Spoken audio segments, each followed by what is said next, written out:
Hey everybody, welcome to the Insight Cafe. I'm your host, Nikon Gormley, and today, super special. I have my dear friend and colleague, Wyn Morgan, all the way from UK. Hey Wyn, how you doing? I'm really well, thanks. Good to see you. Good to see you. Well, I've got to say, right, I miss the weather you have there. Yeah, in Right Thailand, now, yeah. it's got to 0 degrees today. That's our high, Oh, and I'm feeling it. I'm feeling it. I'm So sending if you you, see the yeah. fact that I've got a t-shirt underneath my polo shirt underneath my sweater, and it's cold. So I'm missing the 30-degree weather of Thailand right now. I'm sending you all the palm tree thoughts, vibes, and mai tais I can muster. So let me introduce you. So you sent it over and I thought it was great. So you're the founder and managing director of Winning Limited, best company name ever. Wish I thought of that. So Wyn Morgan is a sought after coach and consultant for businesses and private individuals and from every continent of the world. His ability to quickly identify true needs and create innovative transformational change that lasts and has led him to a track record of delivering astounding return on investments from his work in corporations. Welcome to the show, Wyn. Good to be here. Delighted to be with you. Cool. Now, so I brought you on here to talk about something very specific. So let me premise this conversation. So I had to think about, given that this is being recorded at the beginning of 2024, I wanted to bring you on to talk about uncertainty because in my thinking about it, I realized to me, this is what it looks like to me. There are kind of two camps. There are people who really fear uncertainty and they'll do everything, they'll create their lives in ways that are very safe and very secure that kind of ward off uncertainty. And in some ways, they feel very good and very safe, but sometimes it keeps them trapped in those little bubbles. But then there's another tribe who thrive on uncertainty, who almost feel bored if it's too monotone or normal, and they will put themselves in situations that are highly uncertain. But to them, that's where their creative juices flow, and that's where they really get their thing. And there's a saying, right? The conditions under heaven are chaos, and the conditions are excellent, or something like that, right? And so I thought there has to be a different way of looking at this where it's more than just either that or this. And given that you work with a lot of businesses from around the world, I thought, you know what? Because that's one of the things a lot of businesses deal with, especially at the beginning of the year, a lot of uncertainty. In Thailand right now, something on the news is people getting laid off from e-commerce companies, and all of a sudden they're facing a lot of insecurity and uncertainty. So I'd love to throw the ball over to you and start off with, like, what do you see about all this? Well, the uncertainty in e-commerce is something that I've seen in other parts of the world, Europe, North America, Canada, US, a lot of Europe, that I've Mm, noticed that they went through that 18, 24 months ago, mm, where they were growing really fast, ahead of their projections, say back in 2021 because of lockdowns in different parts of mm, the world. And then they were still thinking that that pace of growth would continue, and then it didn't, and therefore they had to readjust. So it's always very sad when downsizing needs to happen and people mm, specifically lose their job. Um, but also to know that these days is that, and I feel it. If you're one listening and watching right now who's recently lost their job, I know it can feel really tough. Um, Here's the thing though, it used to be 25, 30 years ago, mm, there would be some kind of stigma around it, and there certainly isn't anymore. I mm. know a lot of people have been laid off due to company restructure and downsizing. I know people 3 or 4 times. But like, to me, it what really matters is our ability to bounce back or to be able to thrive in uncertainty, given what you said this conversation between you and me today was all about. Um, One way I said it when all the lockdowns were happening Mm. 4 years ago now, when they were starting, is that uncertainty was always there. We just didn't know it. There Wow. was nothing certain. It just looked like there was certainty. Mm. And I don't think there even is, right? So anyway, I want you just Yeah, elaborate I on that. saw some like I think you just blew my mind. That's why I really love talking to you because I think in our conversations just things went off. What I just realized in that is it's one of those moments where you recognize thought and given our backgrounds and three principles because it's true. That thought is always there. And we only react to it emotionally when we visit that thought or we give it attention. Right. Okay, now I have to deal with this now because I've given it my attention. Right. And how incredible is that to realize that we have that power to give it our attention if we want to. And I see the innocence of it. If someone's like, well, things are really uncertain, I don't know what to do, and all it is you've just recognized that it's there, and you've decided to give it all of your God-given human potential attention to it. Yeah. Right. And you were right, because I've seen on LinkedIn there are people who are like, oh, I've gotten laid off, I'm going to travel, I'm going to take a break. And some people don't post anything because they're really downtrodden, or they're stressed or under pressure. What am I going to do? I have kids, I have family. And there are people who are like who complain that, oh, I wish things were quiet, I wish things were more uncertain. Like that's where the opportunity is. I wonder now what becomes available when you really see the true nature of uncertainty. I like to see it as the difference between Mm, out there in the world, our mm, job, our salary, our house, the weather, mm, the relationship that we're in, the people around us. All of those external factors are inherently uncertain. mm, Nothing out there is guaranteed. Nothing out there. Um, I needed to repair my roof because it broke. mm. Even my house isn't certain. People say, well, it's as safe as houses was a phrase I remember Right. growing up with. There's nothing out there that is safe in the Mm, world of form, in the world of stuff out there. There is nothing uncertain and everything changes. That's just a given. And and I was going to say something, but I want to come back to the other yeah. world, the inner world Mm, that is that works differently. But here's one thing I know about human beings that's not unique to any specific one of us. mm, And then there is the gene that some of us don't have this. We are amazing at adapting. We can, the word that's been around for a while now in the business world certainly is pivot, which I think has mm. become overused. This school, okay, we'll pivot from this topic to the next topic on Yeah. a sports chat show, right? Well, we pivot really quickly mentally and emotionally as humans, Mm, regardless of what's going on outside us. So we can go from mm, example, um, losing our job to all of a sudden, we can have an idea that says, wait a minute, I could go traveling. Or wait a minute, I can't go traveling, but I've always wanted to do this instead. mm, Or an idea, what happened to this former boss I had 7 years mm, ago? mm. And we go from being down in the dumps to being full of possibility for a different future in the blink of an eye, Yeah.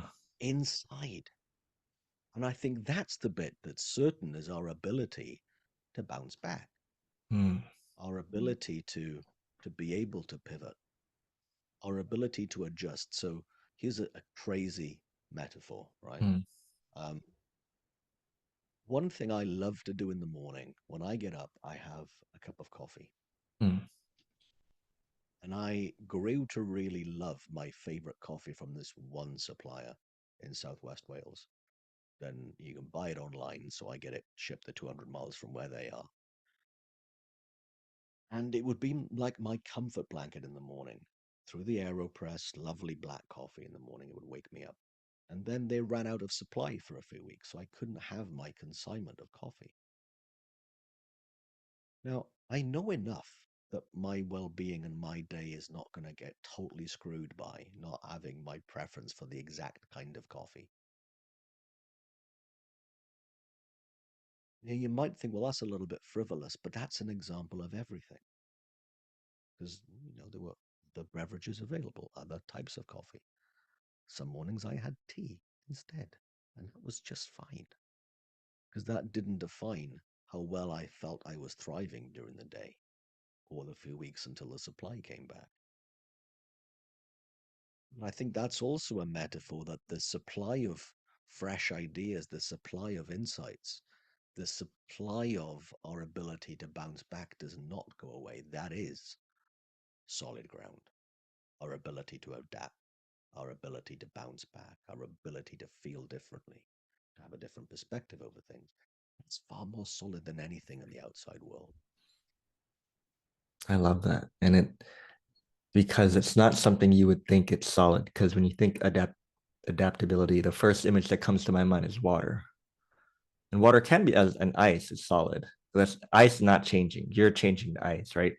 But I love that because when you really know you can rely on that, your inner wisdom, your inner guidance, or your adaptability, uncertainty just becomes a thing. And it was another quote that came to me as I was preparing for this conversation was something Sid Banks said is, people just learned not to be afraid of their experiences, that alone would change the world. If people just learn not to be afraid of uncertainty, it becomes a walk in the park, literally. And as you were talking, so I recently rewatched one of my favorite series, The Band of Brothers. You ever watch that? No, Oh my God. I'm aware of it, but I've never watched it. You need to go watch it. But if you watch it in this context of what we're talking about, it will blow your mind. So for those who haven't watched it, Band of Brothers follows um, a group of paratroopers in the U.S. Army as they go through World War II, from dropping the Normandy, from training to dropping the Normandy, all the way up to the victory of World War II. And it follows Easy Company, and you just the series is great, and executive producers Tom Hanks and Steven Spielberg, and it goes through their lives as they go through different battles and the things they face. And I watched it a long time ago, but I rewatched it now, and I think because I have this understanding, the inside out understanding, or at least seeing it, it blew my mind when because you would watch these men go from the absolute worst conditions in human history, being bombed or being shelled, being shot at, your friends dying, and within an hour or two, they'd have to put themselves together and or manage like make sure their friends are safe or manage each other or follow the strategy, follow the plan, and all the way up at the higher levels. I think at the time he was Captain Winters, the leader who was climbing through the ranks. He would have to go through that and still plan like be strategic about it. And I thought that's probably the most uncertain conditions you could put your life in, that you don't know whether or not you're going to live tomorrow. And they would and the series is great because it shoots back to interviews of the actual people who lived through that war, and they would just tell you, well, we had a job to do and we were just doing our job. But all that's not what surprised me the most. What surprised me is that there would be these scenes where, like during the calm periods where they weren't fighting, they were able to laugh and joke with each other and kind of be buddies. And to me, that's the most incredible example of human and emotional resilience because they just went through things who were like severely traumatic experiences. And then the next day, they were okay. I'm sure they had to deal with it like much later after the war, but in the moment, they were okay, and they were able to keep coming back to that okayness enough to get through the war and have a life. And most of these gentlemen went on, after the war, they went on to have lives, have children, have jobs, have careers. But how fucking cool is that? That we all have that ability in ourselves. Yeah. That's a great example of pointing at the same thing in an extreme level of uncertainty where it is life or death every Yeah. moment. Yeah. And I thought, could you imagine going through something that traumatic? And like, I don't see how these guys could joke about anything or even laugh or smile, but they found their innate well-being through it all. And you could tell if you look at it from this perspective, you can see that that's what got them through. And granted, they didn't always have it. Like some people lost it when they were no, I mean they lost sight of it when things got really hairy. But some people they were able to really hunker down and really stay focused and then bounce back. I think I remember. Well, Then there's one scene. There's Captain Spears, one of my favorite characters, and he was like the guy who was like the most high performing guy there. And they asked him in one conversation, like what's your deal? Why are you so good at this? And he's like, you guys don't get it yet. Like we're all dead. There's no. And he said the faster you can get that, the sooner you'll become a better soldier. There's no emotion or anything. It's just go. And I realized what he was actually talking about is he was because he'd already accepted it, he might not make it out. So he was so much more in touch with that knowing moment to moment. And he could operate from that place. And it makes complete sense that he was the most capable soldier there. Hmm. that's huge, huh? Yeah.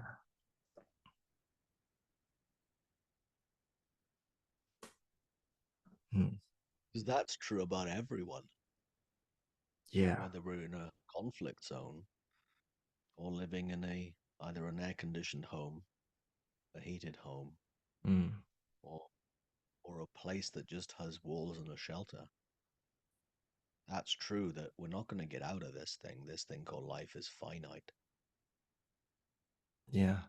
And yet in our daily lives, every occasion that's been every event that's been thrown at us so far, we've coped with, because otherwise we wouldn't be here now being able to listen or watch.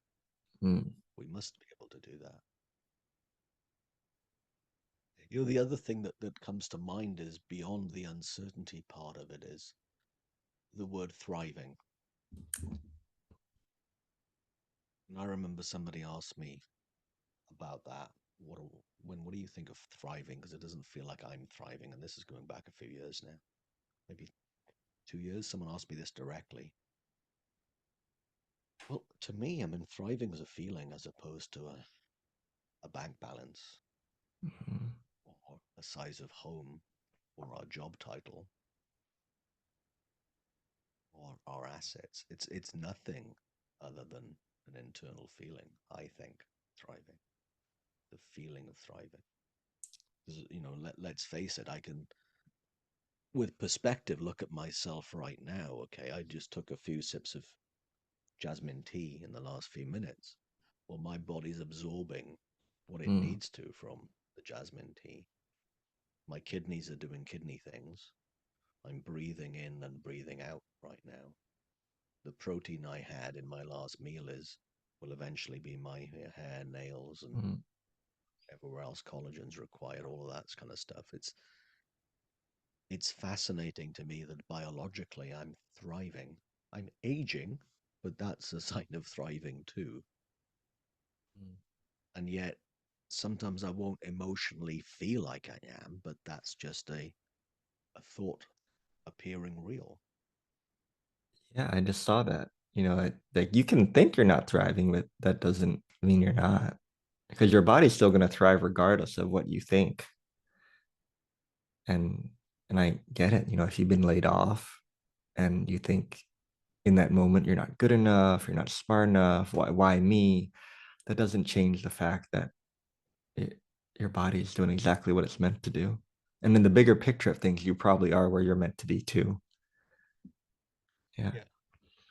And eventually we might see that in the future, maybe not.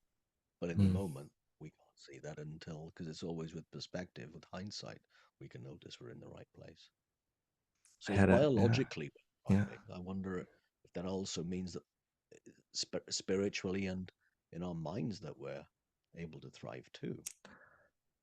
Mm. I wonder if you have a case study or client story you could share that speaks to what we're talking about thriving in uncertainty. Yeah, this is it's a bit embarrassing now. I bring this one up, right? But it's quite funny. So a few years ago, when the world changed, Mm. in a week or two, and Up until the early part of 2020, the majority, at least half of my work was overseas, Mm, and that was vast majority of that was face to face. mm, So I would spend half of my time working away from the UK. I'd be in Asia a lot, I'd be in North America a lot, I'd be in Europe a lot, South America, Middle East. And all of a sudden, that no longer could happen. And I had projects in the calendar for corporate clients right the way through the spring, summer, and autumn, fall of 2020 that all got cancelled within 10 days. So I was sitting here in this office on my office at home on a Sunday morning that I had, the work saw me through Saturday. I was doing a webinar on the Saturday anyway, and then on the Sunday I thought, okay, well, I'm going to allow myself to wallow in a bit of pity for the morning of Sunday and do some planning. And I sat here in my office, and I was like looking at the numbers and going, well, shoot, half of my annual average turnovers just disappeared in the last 10 days. What's going to happen? And I felt really down about it, mm, on the verge of panic, on the verge of, I don't know, being really depressed and discouraged, deeply discouraged by it. And I was just looking out the window. There's a window here that looks into the garden, and I just saw a squirrel run across the top of the fence, and then a pigeon, and I was just enjoying watching the squirrel. And then I came back to, wait, I'm meant to be worrying now. What's happening? And I came back to my worry, and then worry, and my mind would automatically then take me out there to look again at the top of the fence and the first, shoots of spring. And I was noticing again another squirrel running across the top of the fence and going, oh, geez, that's so cool. Oh, I know. I'm going to go and buy some fruit today when I go to the shops. I need to go to the shop. I need to get some food in. Oh, wait, no, I meant to be worrying. Okay, where was I? And this happened one more time before I went, wait a minute. When I'm looking out there and my attention is not on my inner plight, mm, all of a sudden I feel good. And then I thought, well, geez, when you've been learning about this stuff, the discoveries of Sydney Banks and the three principles for about 10 years now, and now you see that, right? Because it was true. But I had to see it again and again and again and again and again. Now, to me, all of that is thriving because that describes a human being. mm. To think and then think that what they're thinking is real, to feel into it, to worry and think worry is noble, and then to just automatically see a squirrel and come out of it and then have another thought about it. Wait a minute, I don't have to worry. Yeah, the numbers are what the numbers are. I wonder what ideas I might have. So, an hour later, after going for a shower, I went to the shops and I did buy the fruit that was in my mind. And yeah, the revenue did come back within the next 4 weeks in very different ways. But in that quieter time, I noticed where I could be most helpful given the challenges everyone was facing. Mm. They're going to need me probably more right now, but in really different ways than they hired me for.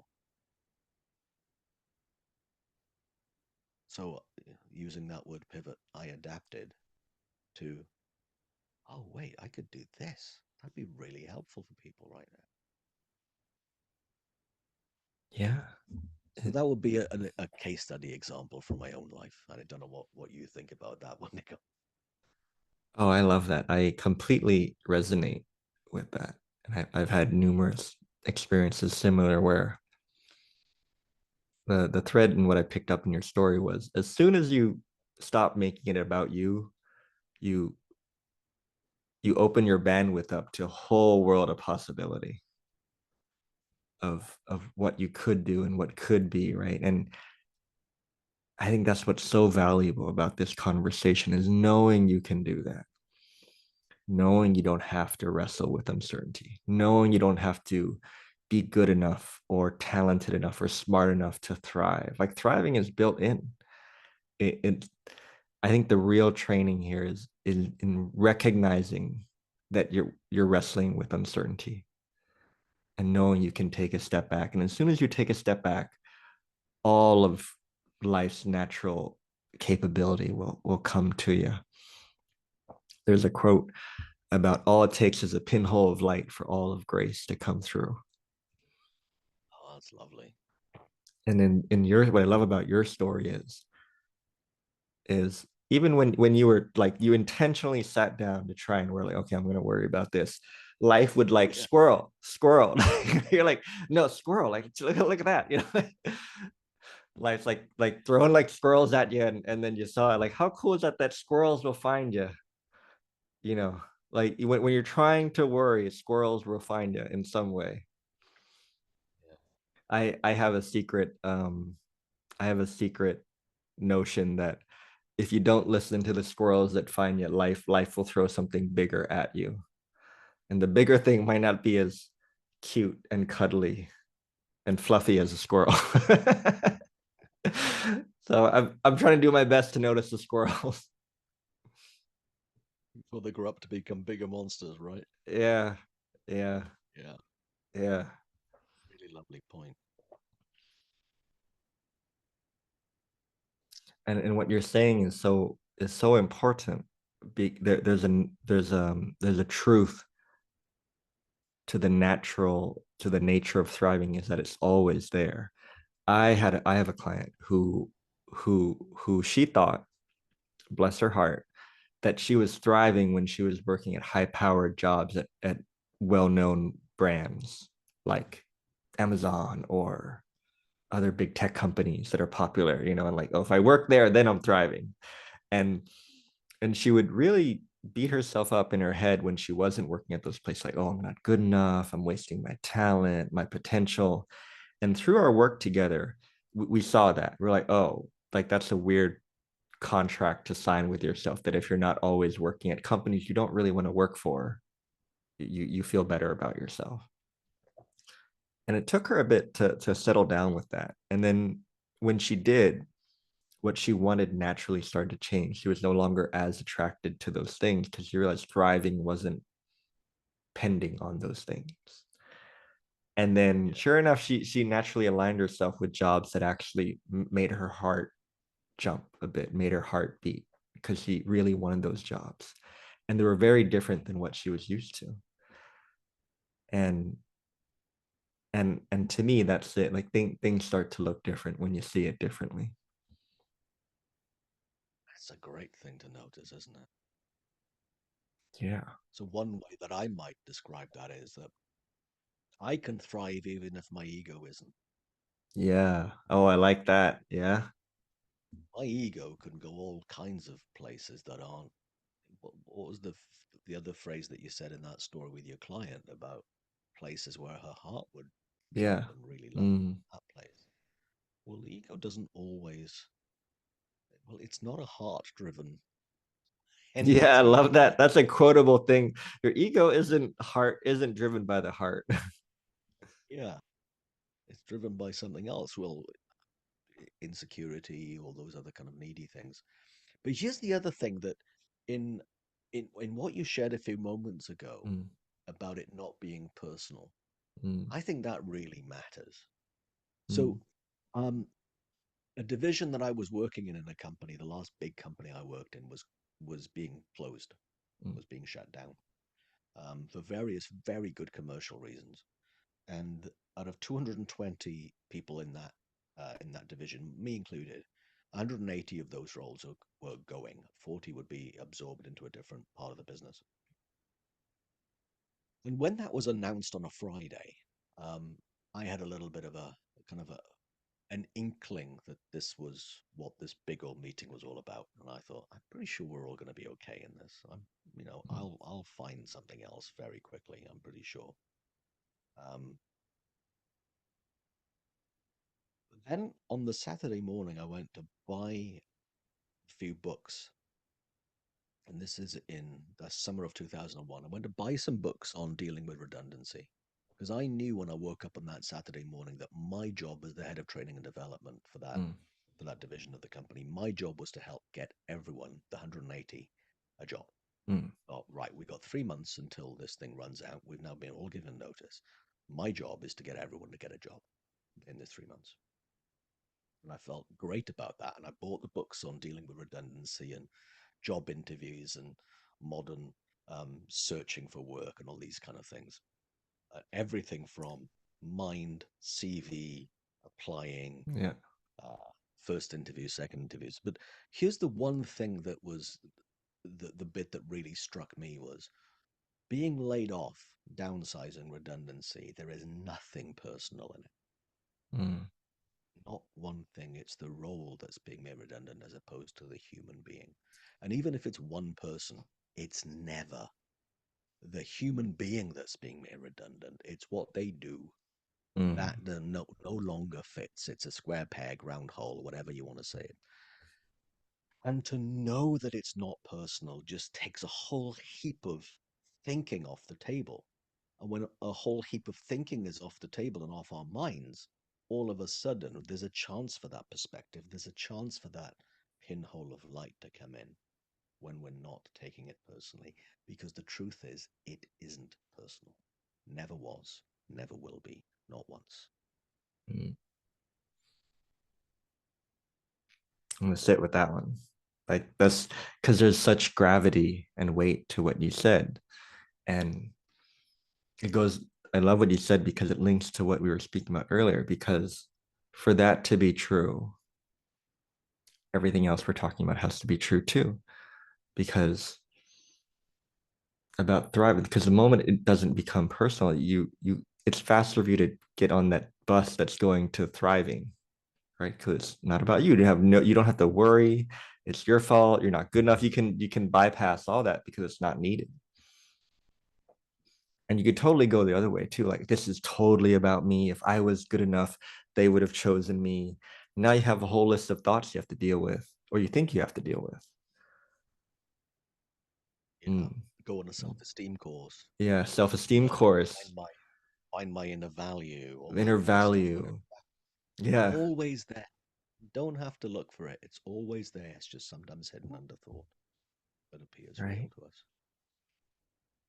I'm thinking about how, and it goes bring back to thriving and uncertainty is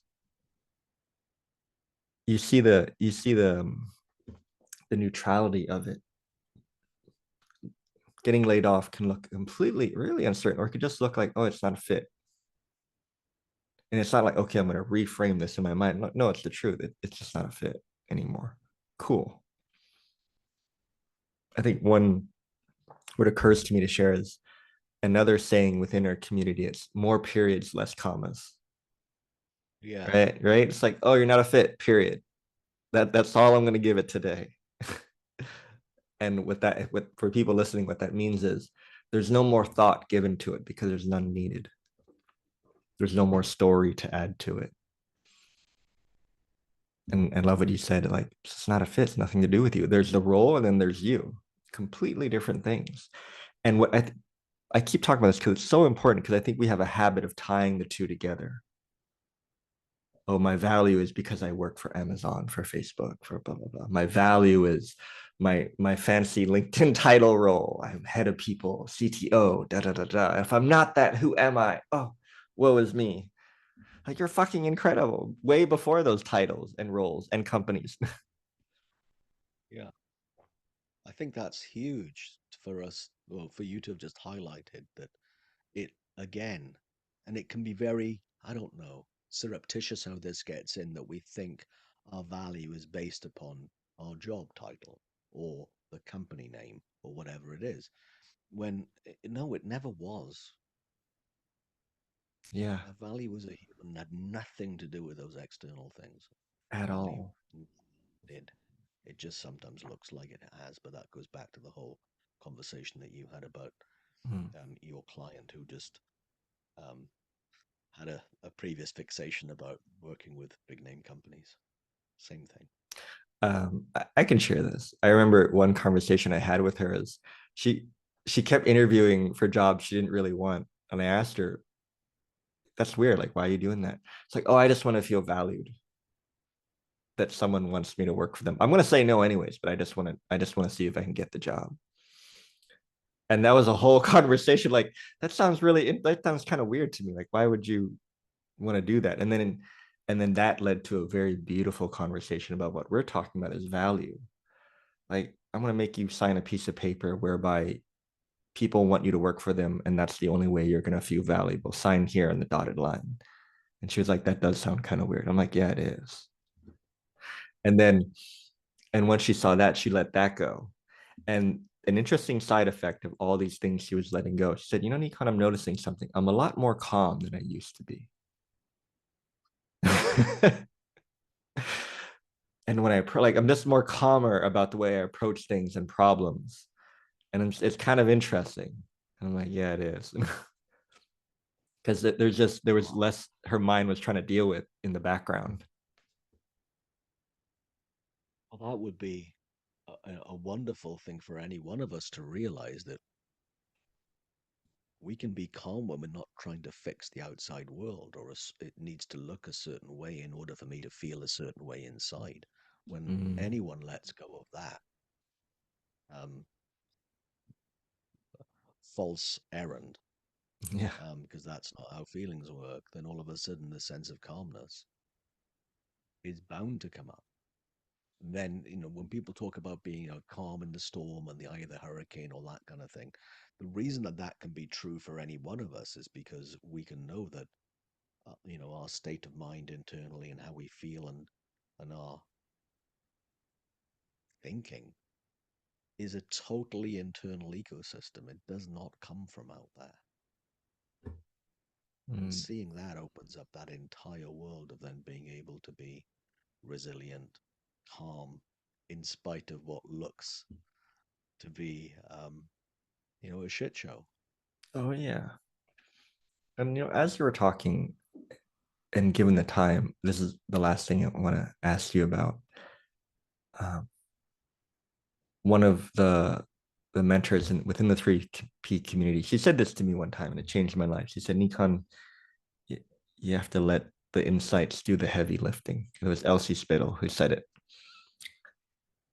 But and given the context of this conversation, what's coming to me is you can let your innate thriving do the heavy lifting. And I'd love to throw that ball to you. And so I have a nudge. You know what? Wyn would have something to say about that. That you can let your thriving do the heavy lifting. Well, here's what I know does the heavy lifting in my life. Mm, It's not Wyn. It's not the me that I've made up that does the best stuff. It's not the Wyn that thinks it exists that is breathing out more carbon dioxide and breathing in more oxygen. It's not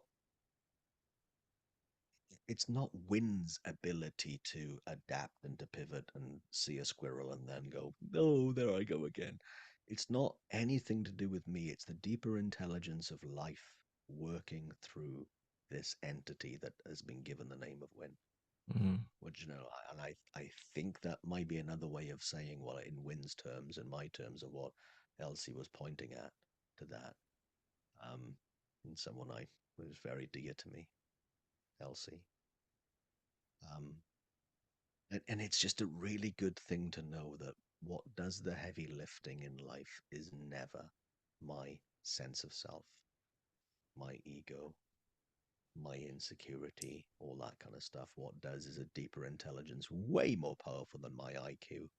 mm, And I was so in love with my own unique intelligence, my IQ, my intellect, as opposed to what drives my intellect, mm. what's coursing through me that fuels me, that is far bigger than that.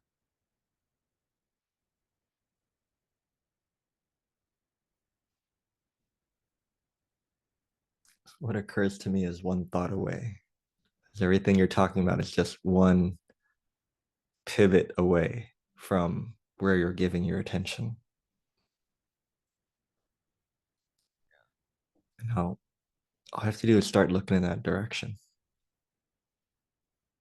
Well, there's a lot of Mm. squirrels. Yeah, a lot of squirrels. Like life will find you. Follow the squirrels. There's always a fresh Yeah. thought that's ready to come in and flush the entire system out. So it's a, you know, a nice thing to know the absolute truth of that. You know, the best part about that is um, traditionally, or I think, I don't know what the right word is. I'm going to say traditionally, people would say that's a bad thing. Oh, you're distracted. You keep looking at squirrels. You can't even focus on your worry. Like, no, that's exactly what's trying to happen. What's trying to work here is squirrels are trying to help you or trying to hook you up to thriving. Yeah, the squirrels are there to get me out of my problem pit because believe me, I know that fresh ideas and solutions and everything does not occur when I'm deep in my worry, when I'm in my plight. Yeah. It's far less likely for me to see squirrels that are going to be helpful. And even when I'm there, the squirrels are visible. Yeah. If you're wondering, by the way, squirrel is a metaphor that Nikon and I are using Yeah. for a new thought In case you episode. live in a country where squirrels, you don't have a lot of squirrels. Hmm, Yeah, cool. I feel pretty good about this. How about you? I do. Yeah. I do.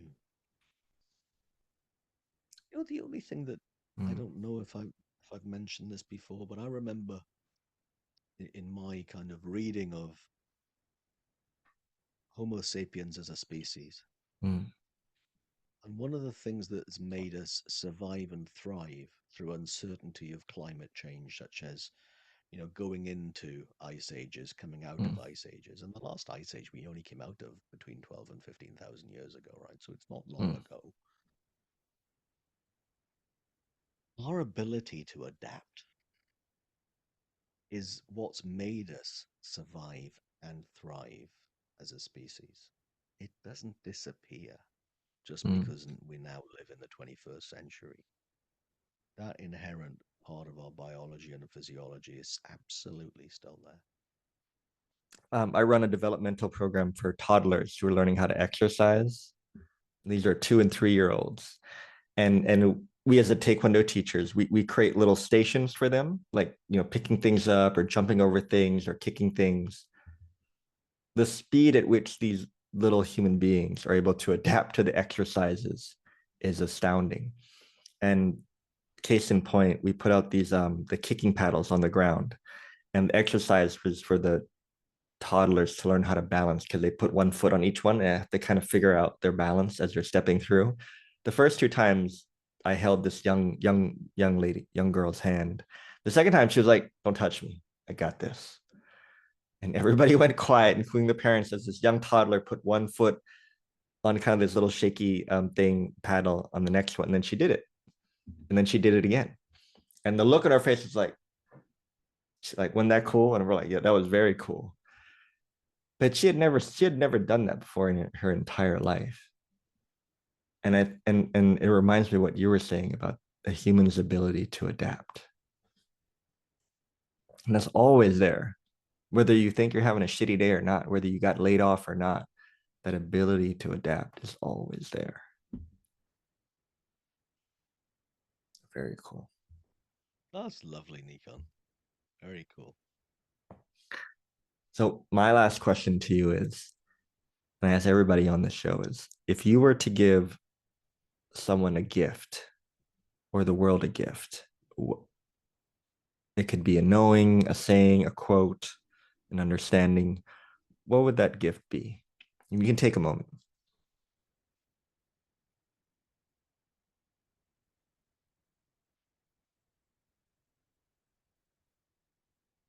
Well, thanks for giving me a moment to answer. That. I'm going to take another moment. Yeah, take as long as you need.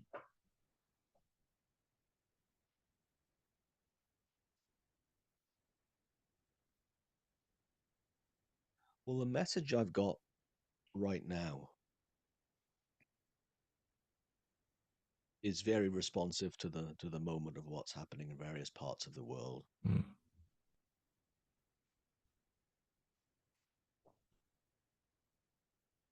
Doing mean things doesn't make us feel better. mm, And what anyone does to us or people that we love. Revenge makes it bigger. An understanding that when anybody is being mean to us, the best thing that we can do is look to understand that that is about them and understand their motives and listen and listen and listen to each other, knowing that anyone, everything everyone does is a response to their own thinking in the moment. Not about me, not about you. It's always about them inside. I wonder how the world and humanity would change. I wonder. Mm.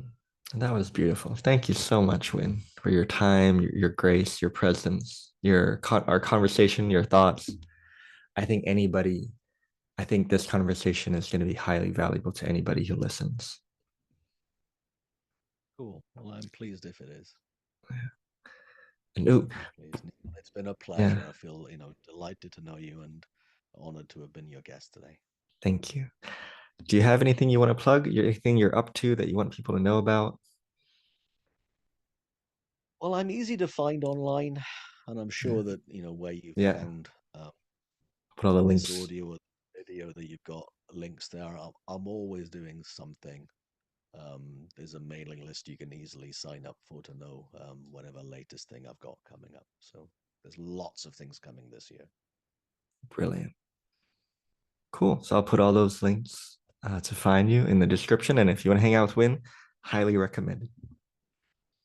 All right, my friend. And thank you so much. This has been exquisite. Thank you as always. All Have a right. great day. Bye bye.